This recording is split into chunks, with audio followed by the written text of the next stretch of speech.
सकाळची वेळ होती. रोहन ऑफिसला जाण्यासाठी घाईत होता. हातात मोबाईल, एका हातात बॅग आणि डोक्यात फक्त मीटिंग्सची चिंता. मोबाईलवर आई असा कॉल फ्लॅश झाला, पण त्याने फक्त स्क्रीनकडे एक नजर टाकली आणि कॉल कट केला. नंतर बोलतो असं स्वतःशीच म्हणत तो घराबाहेर पडला. रोहन एक मोठ्या कंपनीत काम करणारा, खूप व्यस्त आणि यशस्वी मुलगा होता. मुंबईसारख्या शहरात त्याने स्वतःचं नाव कमावलं होतं. पण त्या यशाच्या मागे एक गोष्ट हळूहळू हरवत चालली होती, त्याचं आईशी असलेलं नातं. लहानपणी आईच्या कुशीत झोपणारा तो आता आईचा आवाज ऐकायलाही वेळ काढत नव्हता. गावात त्याची आई एकटीच राहत होती. वय वाढलेलं होतं, शरीर थकलं होतं, पण आपला मुलगा मोठा झालाय याचाच तिला अभिमान होता. रोज सकाळी ती त्याला फोन करायची, फक्त त्याचा आवाज ऐकण्यासाठी.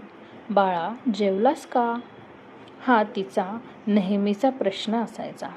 आणि रोहनचं नेहमीचं ठरलेलं उत्तर, आई, मीटिंग आहे, नंतर बोलतो.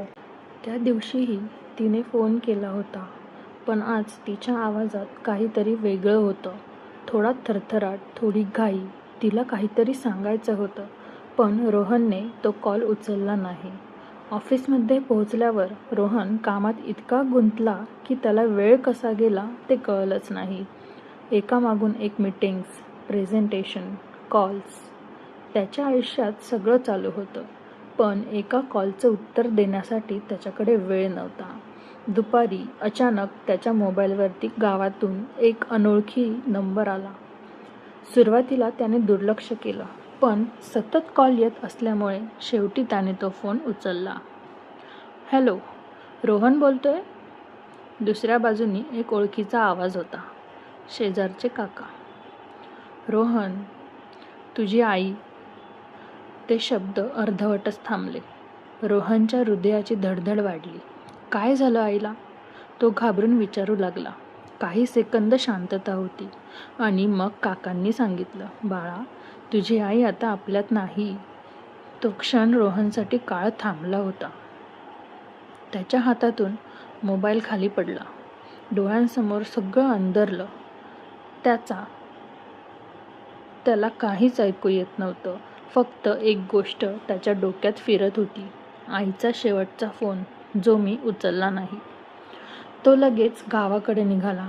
ट्रेनमध्ये बसून तो सतत मोबाईलकडे पाहत होता. कॉल लॉगमध्ये आई नाव चमकत होतं. शेवटचा कॉल, मिस्ड. त्याने तो कॉल पुन्हा पुन्हा पाहिला, जणू वेळ परत फिरवायचा प्रयत्न करत होता. गावात पोहोचल्यावर घरासमोर लोकांची गर्दी होती. घरात शिरताच त्याच्या डोळ्यांसमोर आईचं शांत निशब्द शरीर होतं. ज्या आईने त्याला जन्म दिला, वाढवलं, ती आई आता कायमची शांत झाली होती. रोहन आईजवळ बसला. तिचा हात थंड होता. तो थंड हात हातात घेतला आणि तो जोरजोरात रडू लागला. आई, एकदा तरी बोल ना. मी उचलला असता तुझा फोन, मला माफ कर. पण आता काहीच बदलणार नव्हतं. शेजाऱ्यांकडून त्याला कळलं की सकाळी आईची तब्येत अचानक बिघडली होती. तिने शेवटच्या वेळी रोहनला फोन केला. कदाचित शेवटचं बोलण्यासाठी, शेवटचा आवाज ऐकण्यासाठी, पण तो फोन कधीच उचलला गेला नाही. त्या रात्री रोहन आईच्या खोलीत बसला होता.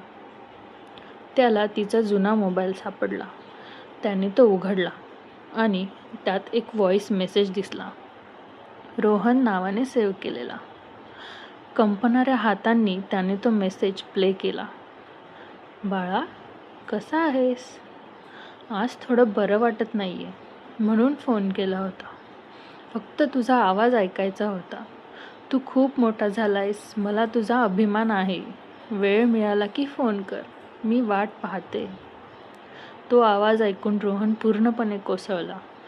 त्याच्या आयुष्यात पहिल्यांदाच त्याला जाणवलं, पैसा, यश, करिअर, सगळं काही मिळवलं, पण ज्यासाठी हे सगळं केलं ती आई हरवली. काही दिवसांनी रोहन परत शहरात आला, पण आता तो तोच रोहन राहिला नव्हता. ऑफिसमध्ये बसून तो काम करत होता, पण प्रत्येक वेळी मोबाईल वाजला की त्याचं मन दचकत जायचं. त्याने स्वतःला एक वचन दिलं, आता कोणताही कॉल नंतरसाठी ठेवणार नाही. कारण त्याला समजलं होतं, काही कॉल्स असे असतात जे पुन्हा कधीच येत नाहीत. आपण सगळे आयुष्यात खूप धावत असतो. काम, पैसा, स्वप्न, जबाबदाऱ्या सगळ्यांच्या मागे धावताना आपण एक गोष्ट हळूहळू विसरतो. ती म्हणजे आपल्यासाठी जगणारी माणसं. ज्यांनी आपल्याला चालायला शिकवलं, ज्यांनी आपल्याला प्रत्येक स्वप्नासाठी स्वतःची स्वप्न बाजूला ठेवली, ज्यांच्या एका बाळा या शब्दात पूर्ण जग दडलं होतं, त्या आई-वडिलांसाठी. आपल्याकडे खरंच 2 मिनिट नाहीत का? विचार करण्यासारखी गोष्ट आहे. आपण म्हणतो, आता नाही, नंतर बोलतो. पण आयुष्य नेहमी नंतर देतच असं नाही. कधीकधी एक साधा फोन, एक छोटंसं "कशी आहेस ग आई?" एवढंच पुरेसं असतं. कोणाला तरी पूर्ण आयुष्य उजळवायला. पण जेव्हा तोच फोन मिस्ड कॉल बनतो, तेव्हा फक्त कॉल मिस होत नाही, आपण एक संधी गमावतो. शेवटचं बोलण्याची, शेवटचं ऐकण्याची आणि शेवटचं आई म्हणण्याची. आणि मग उरते फक्त शांतता. मोबाईलच्या स्क्रीनवर चमकणारा एक मिस्ड कॉल आणि मनात आयुष्यभर टोचणारा एकच प्रश्न, त्या दिवशी मी फोन उचलला असता तर? म्हणून आत्ताच ज्यांचा कॉल येतोय त्यांना नंतर म्हणू नका, कारण कदाचित तो कॉल शेवटचा असू शकतो. कथा आवडल्यास लाईक, शेअर आणि सबस्क्राईब नक्की करा. धन्यवाद.